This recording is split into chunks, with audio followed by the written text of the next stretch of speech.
Bila dah sampai gerai, nak sentuh buah pun saya sangsi. Saya takut tadi dah ramai orang menyentuh buah-buahan, jadi apa pula nanti kalau kita sentuh. Walaupun saya dah divaksinkan, masih lagi ada dilema sama ada patut saya sentuh ataupun tidak. Masih lagi rasa sangsi, takut kalau kita sentuh nanti ada virus yang terkena kepada kita.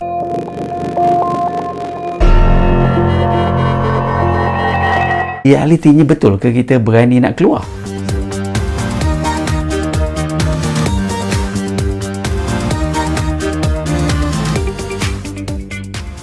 Assalamualaikum warahmatullahi wabarakatuh. Apa khabar semua? Terima kasih kerana bersama saya sekali lagi kali ini. Nama saya Mazlan bin Khamis dari Siri Jayakan Idea, satu platform yang diwujudkan untuk membantu anda menjayakan idea yang anda ada menjadi realiti. Dan bagi mereka yang baru saja bersama saya, jangan lupa untuk like, share dan subscribe. Menteri Kesihatan kita yang baru, yang berhormat KJ, mengumumkan bahawa keadaan pandemik semakin pulih. Bahawa sekalipun kita berjaya insya-Allah mengawal pandemik ini, dari segi kes jangkitan, dari segi kes kematian, dari segi kes kemasukan ke hospital, kita juga perlu bersedia menerima hakikat bahawa COVID-19 ini akan menjadi endemik dan kita hidup bersama dengan virus ini. Beliau juga mengatakan bahawa bagi mereka yang dah menerima vaksin dan dah lepas edah 14 hari, mereka sekarang ni dibenarkan untuk keluar bershopping, untuk beriadah dan juga untuk makan di restoran ataupun dine-in.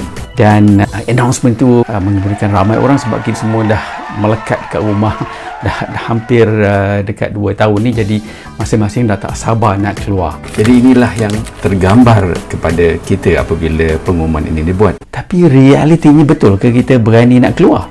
Video ini akan mendalami perkara ini. Jom, mari kita bincangkan. Jadi pada minggu lepas saya buat eksperimen untuk keluar menjalankan beberapa aktiviti. Saya dah lama tak keluar. Saya pergi ke bengkel kereta sebab kereta saya dah lama tak berjalan. Kemudian saya pergi ke farmasi untuk mendapatkan bekalan ubat. Saya singgah juga ke sebuah gerai buah-buahan dan akhir sekali saya pergi ke kedai runcit dekat rumah untuk membeli beberapa barang runcit. Bagaimana pengalaman saya?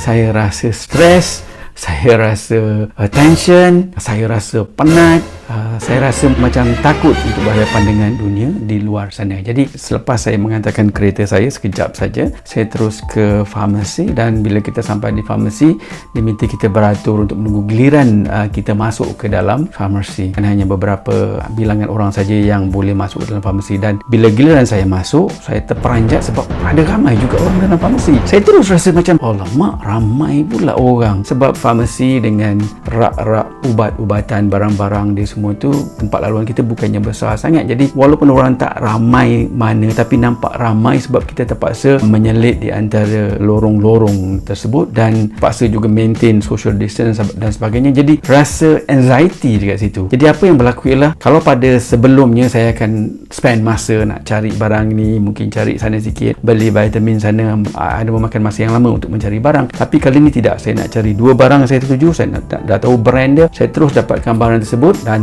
terus keluar secepat mungkin. Jadi itu realitinya. Dia tak sama. Realitinya kita nak cepat saja tinggalkan tempat tersebut sebab kita rasa kurang selamat. Kemudian saya bergerak ke gerai buah. Bila saya nampak di gerai buah tu pun ramai orang, jadi saya tunggu sehingga tak ada orang, semua dah habis, barulah saya pergi ke gerai buah tersebut. You see, itu pun dah ada rasa tension. Alamak, ramai pula orang.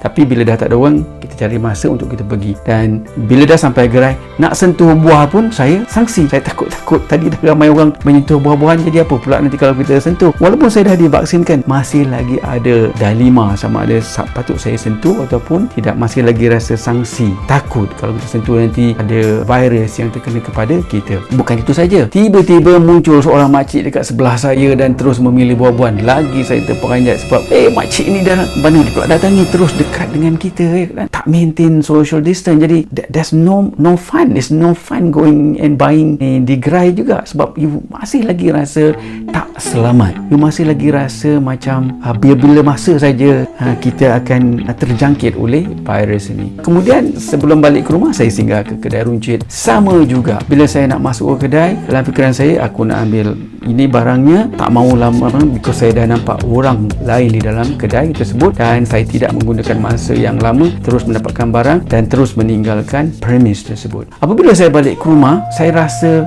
exhausted, saya rasa penat sangat. Saya pun heran, apa sangat aktiviti pada hari ini? Hari pun tidaklah terlampau panas sangat. Saya pun dalam kebanyakan masa berada dalam ruang yang selesa, dalam kedai, dalam kereta, bukan di luar, di padang ataupun di jalan raya dan sebagainya. Tapi saya rasa very exhausted. Saya rasa sangat penat dan akhirnya saya tertidur pada petang tu. Jadi apa yang saya nak katakan, apa yang berlaku ialah kita dah mula rasa tak selamat nak keluar. Walaupun kerajaan mengatakan bahawa keadaan akan kembali sebagaimana biasa dan sektor ekonomi dan sosial akan dibuka, tapi pembukaan ini bukan macam buka pintu kita keluar, tapi bila dia buka tu dia makan masa untuk kita keluar. Jadi itu realitinya. Ini sebenarnya bukan sesuatu yang abnormal. Ini adalah normal sebab the new normal yang dulu tentang duduk di rumah, work from home dan sebagainya telah menjadi selesa buat kita. Kita dah rasakan bahawa duduk dekat rumah tu selamat, duduk dekat rumah tu senang. Work from home tu walaupun ada masalahnya, tapi sebenarnya sangat mudah. Kita boleh order makan,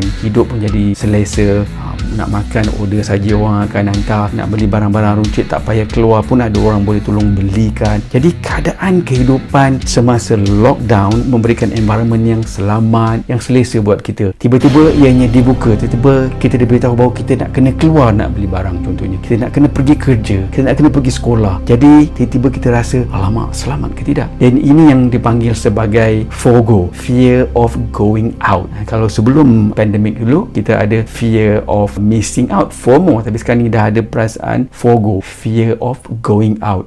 A lot of people are experiencing FOGO for the exact same reasons why we felt anxious a year ago. And those two reasons are this. Number one, change is hard, right? We're being forced to create another change, another transition, yet again. And number two, the other thing is that we don't know what to expect. Dan fear of going out ini mengikut psikologis adalah sebahagian daripada fobia juga yang dipanggil sebagai agorafobia. Apa dia agorafobia? Agorafobia ini bermaksud bahawa takut untuk meninggalkan environment yang dia dah tahu, yang dia dah rasa selesa, yang dia dah rasa selamat untuk berjumpa dengan orang ramai. Okay? Dan dalam kes-kes yang teruk, orang yang ada agorafobia ini consider rumah dia lah hanya satu-satunya tempat yang memberikan environment yang selamat buat dia. Dia mungkin akan mengelakkan untuk keluar daripada rumahnya berhari-hari, berminggu-minggu, berbulan-bulan dan kadang-kadang bertahun-tahun sebab dia rasa dekat luar tu tidak selamat. Jadi itu dia, kita tak pernah tahu benda ni boleh berlaku dan kita ingat kita akan jadi excited nak keluar cepat-cepat, tapi sebenarnya kita masing-masing sekarang ni sedang mengalami ni FOGO ni, fear of going out, dan kita kena elakkan dia berterusan menjadi agorafobia. Jadi apa yang boleh kita lakukan apabila nak memastikan kita mempunyai transisi yang tidak mendatangkan stres yang berlebihan kepada kita? Yang pertama ialah kita mestilah melakukannya secara beransur-ansur. Kita take one day at a time untuk mengeksposkan kita semula kepada dunia luar. Mungkin hari ini cuma pergi gerai depan rumah saja, ataupun hari ini pergi driving dalam kereta tanpa keluar daripada kereta. Esoknya buatlah aktiviti yang semakin hari semakin bertambah. Yang kedua ialah kita mesti kembalikan kesihatan fizikal kita, kekuatan fizikal kita. Saya dah beritahu tadi, rasanya badan ni jadi lemah, kekuatan fizikal tu dah tak ada, dah berkurang sangat, cepat penat dan sebagainya. Jadi kita perlu lakukan aktiviti-aktiviti yang boleh mendatangkan semula kekuatan fizikal kita untuk berhadapan dengan environment apabila semuanya telah dibuka. Dan yang ketiga ialah bagi mereka yang mempunyai anak-anak yang akan ke sekolah, balik ke kolej, sekarang kita dah tahu tarikh untuk mereka kembali, eloklah kita spend probably 1 or 2 weeks untuk praktis keluar dengan dia, mendapatkan rutin yang dia bakal lalui nanti. Kita tak mau dia tiba-tiba dah lama tak sekolah, tiba-tiba pagi nak kena bangun pergi sekolah, nak kena bangun awal, nak kena pack barang-barang dia dan ikut jadual dan sebagainya, sebab dia dah terbiasa tak buat benda tu. So gunakan 1 atau 2 minggu untuk praktiskan semula aktiviti tersebut supaya anak kita mendapat rutin yang dia kehendaki. Dan yang keempat ialah untuk bisnes-bisnes. Saya dah tengok restoran dan semualah bisnes, walaupun kerajaan dah buat announcement boleh buka, tapi don't expect too much and too soon, sebab kita adalah manusia. Kita perlukan masa untuk kita kembali kepada apa yang kita biasa buat dulu-dulu, kepada zaman sebelum COVID dulu. It takes time. So, kalau walaupun kita dah buka restoran, boleh buat full capacity pun, you will not get people come in drove as before. Things have changed. Jadi itu realitinya. Jadi bagaimana dengan pengalaman anda? Anda dah mula tak keluar. Kalau dah keluar, macam mana rasanya? Ataupun seronok, tak ada fear macam saya ni. Saya ni memang ada rasa agak sangsi sikit, ada rasa takut sikit sebab dah lama sangat duduk di rumah. Jadi mungkin ada orang yang perasaannya lain, tapi mengikut saintis, ramai orang yang akan melalui apa yang kita panggil sebagai FOGO tadi. Dan insyaAllah video yang berikutnya kita akan lihat pula tentang bagaimana untuk memastikan aktiviti-aktiviti, projek-projek, idea-idea yang kita dah rancang berjaya untuk kita lakukan apabila masalah pandemik COVID ni berakhir nanti. Tapi sebelum tu, ada banyak video-video saya yang berkaitan dengan COVID dan lain lagi. So, jangan lupa untuk melayari video-video tersebut. Jadi dengan itu, sekian, terima kasih. Assalamualaikum warahmatullahi wabarakatuh. Jumpa lagi.